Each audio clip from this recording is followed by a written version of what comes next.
Alright, so it is indeed Wednesday, November 12th, 2025, 6:08 p.m. Eastern Canadian Time. And, well, the STM transit strike is over. Not officially. The strike is technically still happening, but the strike action has been called off for now. So if you recall, up until, well, this morning, we've only had Metro service 3 times a day. Morning rush hour, evening or afternoon rush hour, if you want to call it that, and end of day service right before closing time. And now, for the first time in weeks, we actually have service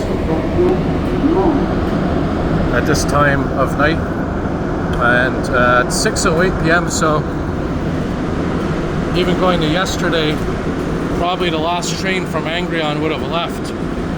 So now we're here on the train on a normal schedule. Beautiful MR73.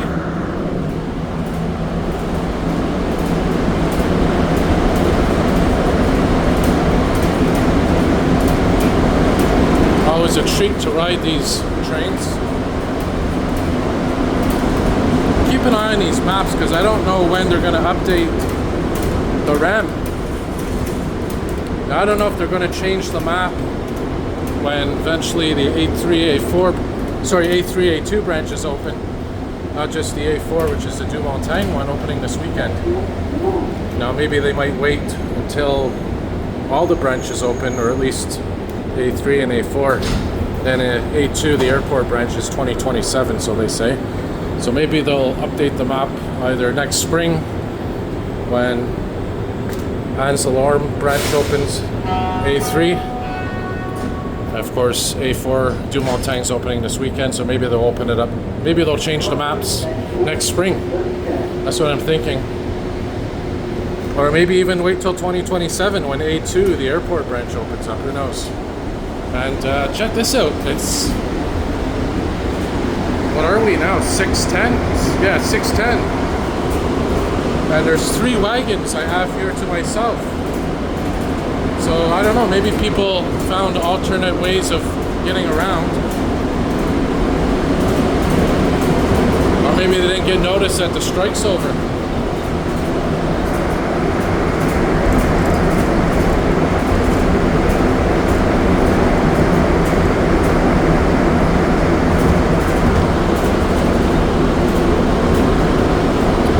I think they're going to wait to update those maps, probably to save money. There's no point in updating them now, only to change them again in the spring, especially when it's a tight budget within transit agencies right now. So, by the way, I have my image stabilization on right now, not the super stabilizer mode or whatever you call it, but just the basic image stabilization.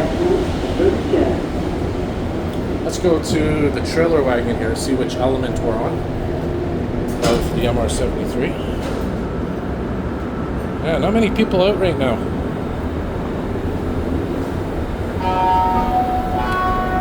This is a little frustrating because they just updated these. They just repaired them, they replaced them.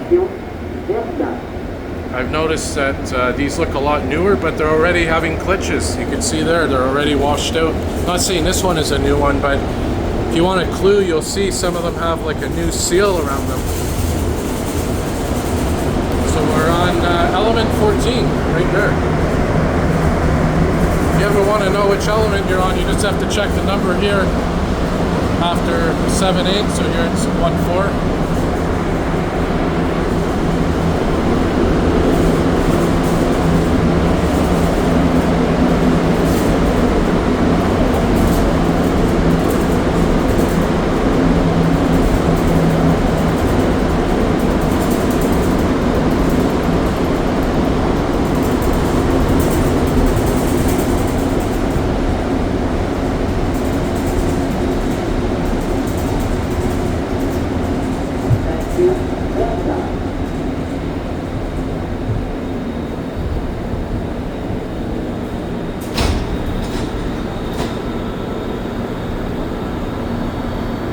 Wow, I'm really surprised how empty the Metro is.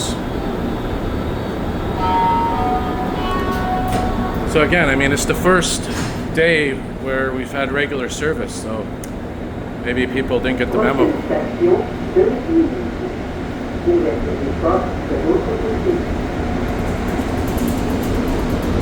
Now, mind you, another concern, you know, that the strike action, we're still recovering from, you know, the COVID-19 pandemic.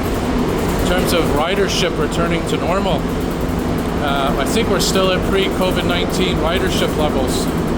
Not sure exactly the statistics, but this is kind of like, you know, a blow to that recovery if you think about it.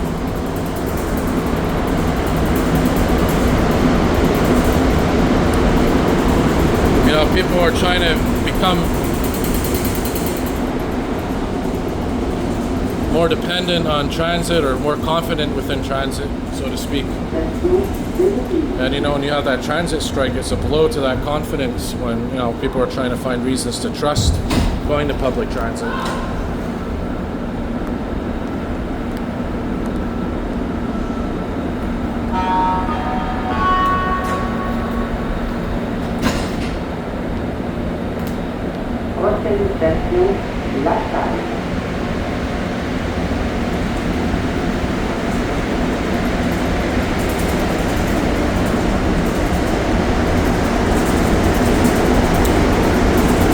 So hopefully the damage isn't too bad.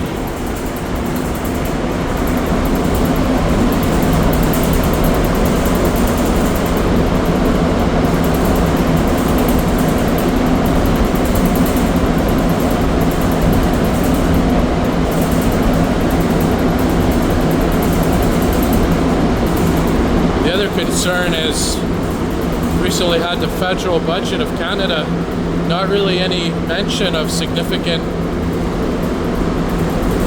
investment in public transit. They talked about infrastructure projects, but nothing specific about public transit.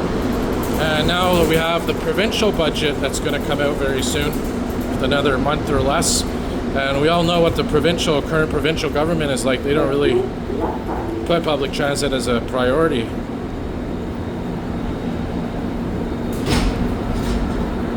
So it's kind of a rough situation. And you know, we just had the new election here in Montreal, mayoral election, municipal election, and well, the new mayor, from what I've read, isn't as passionate about public transit as the predecessor was. Previous administration really put a lot of emphasis on public transit, cycling infrastructure, that sort of thing. This time around, it might not be as passionate, but we'll see. But really tough times for public transit right now.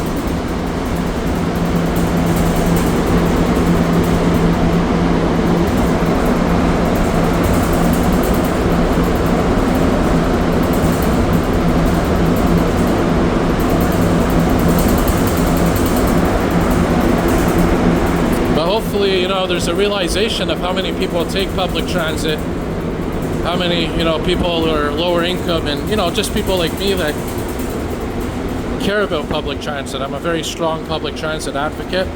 I'm probably an extremist, an ultra.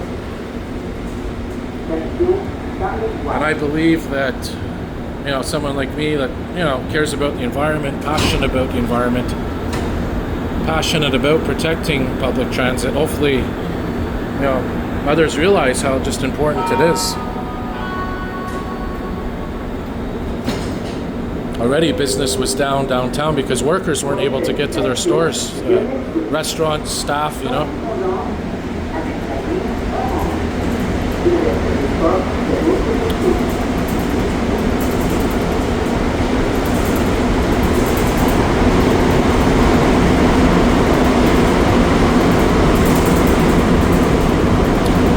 But I think it's that way in general. There's not a lot of appreciation for, you know, the lower class people, lower income people, people that do minimum wage jobs and, you know, choose not to get a vehicle or whatever. You know, essential workers that take Metro, bus, whatnot. Just seems like in general there's not a lot of appreciation for that sort of thing in modern times.